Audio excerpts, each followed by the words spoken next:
Hola, hola, bienvenidos un día más a mi canal y el día de hoy vamos a dar seguimiento al tema que iniciamos esta semana sobre el viaje astral, la desdoblación. El día de hoy toca el tema de la bilocación, porque aclaré en el video anterior que no es lo mismo un viaje astral o experiencia fuera del cuerpo a la bilocación. La bilocación es otra cosa un poquito más fuerte. Cabe destacar que la bilocación es uno de los pocos casos, tanto en parapsicología como en la religión, que están 100% comprobadas su veracidad y su existencia, porque la verificación de cada uno de estos datos o casos es sumamente importante en la Iglesia Católica, por ejemplo, que toca varios de los casos que vamos a hablar el día de hoy, para canonizar a una persona. Tienen que estar los casos perfectamente comprobados, su existencia y su veracidad. Bien, primeramente, ¿qué es la bilocación? Como la palabra lo dice, la bilocación es la facultad de una persona de estar en dos lugares a la misma vez, habiendo kilómetros o metros de distancia. Se registran casos de personas que han estado incluso en dos continentes diferentes a la misma vez, simultáneamente. La bilocación también tiene algo muy importante a notar, y es que no solamente como el viaje astral o salirse de su cuerpo o proyectarse astralmente, también en muchos de los casos se da que la persona puede ser no solo vista, incluso hasta tocada por otras personas en otras partes de donde su cuerpo físico se encuentra. Vamos a pasar a comentar un par de los casos más comunes y más conocidos de la historia. Uno de los casos más comunes y más increíbles que se han registrado, sobre todo en la primera mitad del siglo XVII, fue el caso de Sor María de Jesús Ágreda. Esta era una monja que pasó la mayor parte de su vida pues en claustro. Ella salió pocas veces de su abadía. Y esta monja llegó a lograr cosas increíbles en su vida como mujer, y más que nada también tomando en cuenta el hecho de que ella estaba en un claustro, estaba encerrada. Sin embargo, ella tenía el maravilloso e increíble don de la bilocación. Esta era uno de sus dones, pero ella también antes de eso fue muy conocida como ser la canalizadora, por llamarlo de algún modo, de la Virgen María en su época, llegando a escribir una obra llamada Ciudad Mística de Dios, que pueden buscar en internet, leerla si les interesa el tema. Ella decía pues que esta obra le fue dictada directamente por la Virgen María. El caso que nos trae el día de hoy es específicamente sobre la bilocación de esta monja.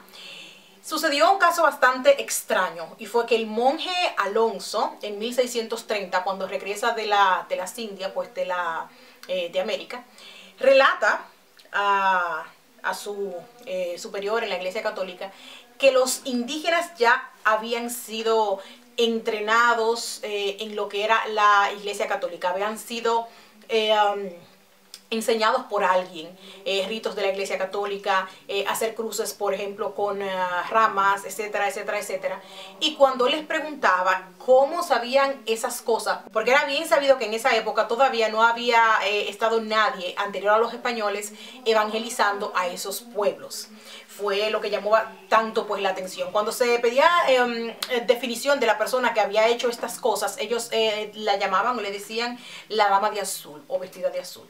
Cuando el monje Alonso pues regresa a España y se da el caso, o se sabe que la persona causante de esta enseñanza o evangelización clandestina o extraña había sido la monja Sor de Ágreda, se da un caso muy extraño. Ella admite haber hecho esto, pero guiada por la Virgen María. Como ya era bien conocido que ella tenía pues contacto espiritual con la Virgen, de todas maneras esto no le impidió haber sido llamada a cuento por la Santa Inquisición, y en 1635 y también en 1650, en las dos ocasiones, pues fue requerida por el Santo Oficio. En las dos ocasiones se libró por poco, porque no se pudo encontrar nada extraño fuera de los cánones de la iglesia para ser quemada en la hoguera ni nada de eso. Este caso en específico llamó mucho la atención del rey Felipe IV, quien la comenzó a tratar, llegando al punto de convertirse esta monja en la asesora espiritual del rey desde ese momento hasta la misma muerte de la monja.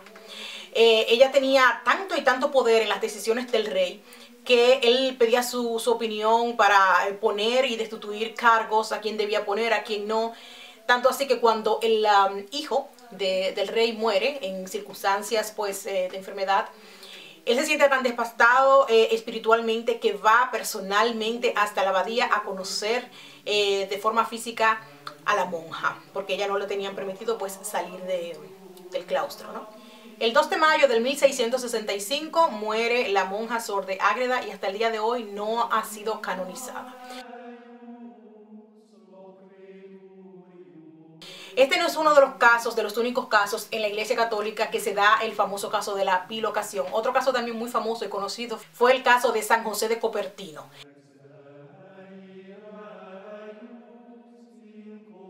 Este también, de igual manera, era un monje que estaba en el convento de Asís, estaba en claustro de igual manera, y él pudo asistir a su madre en la agonía de la muerte y también en su entierro. Personas que estaban presentes a la hora de la madre morir afirmaron que sí, que efectivamente lo vieron y su madre estuvo hablando con él en el momento justo de morirse, siendo así que su celestino o persona que estaba cuidando su celda a kilómetros de distancia en el convento de Asís dio fe y testimonio de que él estuvo todo el tiempo en la abadía. No solo eso, sino que cuando salió en un momento dado, pues sale de su claustro y le dice al celestino que lo lleve a orar a la capilla porque su madre acaba de morir. Él se quedó bastante sorprendido por esta revelación porque nadie le había pasado esa noticia, o sea, el encargado de pasarle cualquier tipo de mensajes o noticia era el mismo celestino y no le había dado ningún tipo de noticias de ese tipo. Pero él estaba evidentemente bastante afectado, sollozo, y pues le permitió ir a la capilla y lo acompañó en todo momento a que orara por el alma de su madre.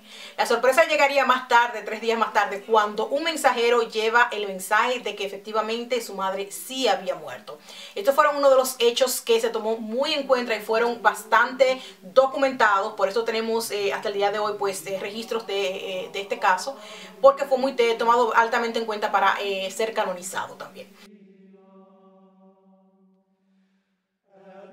Pero esto no le pasó solamente a estas dos personas, le pasó a muchos de los santos tenían el don o poder de la bilocación, como era el Padre Pío o San Pío, San Francisco de Asís, San Martín de Porres, San Antonio de Padua, e incluso el mismo Jesús dice que él tenía otras ovejas que pastorear. En ese momento, pues, el pueblo no le entendía a qué otras ovejas él se estaba refiriendo, pero luego, también en la colonización y evangelización posterior del Nuevo Mundo, también habían comentarios de indígenas que decían que habían sido también previamente evangelizados y adiestrados en lo que era la adoración a un Dios único. Y cuando les preguntaban que de quién estaban hablando, pues ellos decían que era el Dios Barbado, le llamaban el Dios Barbado. Y claro, la casuística lo relaciona con Jesús directamente. Hay un caso también bastante conocido que nada tiene que ver con lo religioso y fue el caso del almirante George Triton. Este personaje era el almirante de un barco bastante conocido de la época que se llamaba el Victoria. El barco naufragó y se hundió con su almirante. Testigos fueron también parte de los marineros que se salvaron, que vieron con sus propios ojos cómo el almirante se hundía y moría. En ese mismo momento, ese mismo día, su esposa estaba dando una fiesta en su casa. Más de 100 invitados vieron con sus propios ojos cómo el almirante entró por la puerta, pasó por el medio de la sala y siguió hacia uno de los corredores, sin decir ninguna palabra. Las personas que fueron tras de él por la entrada tan abrupta y porque no saludó, tampoco dijo nada, no lo volvieron a ver, no lo encontraron. Pero fue altamente documentado este hecho de que esta persona fue vista en 2 lugares físicamente a la vez. Bien, esto es como la religión mira esta clase de casos. Lo ve como un milagro, lo ve como un don que se le da a la mayor parte de santos, seres espirituales, etcétera, etcétera. Pero la parapsicología también estudia esta clase de casos y no lo ve, por supuesto, de forma tan religiosa y mística. Sin embargo, no han podido negar su existencia y que efectivamente sucede. Efectivamente hay personas que tienen el don de transportarse físicamente, pero en espíritu. O sea, que su cuerpo permanece en una parte y su espíritu se proyecta en otro lugar, pero puede ser visto por otras personas, hasta tocado.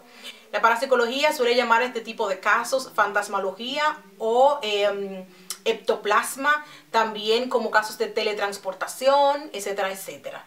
Pero hasta la fecha nadie ha podido desmentir que todas esas cosas suelen suceder. Ya sea que usted tenga unas creencias religiosas y crea que esto es un milagro, o no tenga ningún tipo de creencia religiosa y crea que esto es simple y llanamente es producto de la materia, o incluso ni uno ni lo otro piense que estos son ideas fabricadas por la mente de las personas, pues eso se lo dejo ya a criterio de cada persona. Yo espero que el video les haya gustado y ya será pues hasta la próxima. Bye.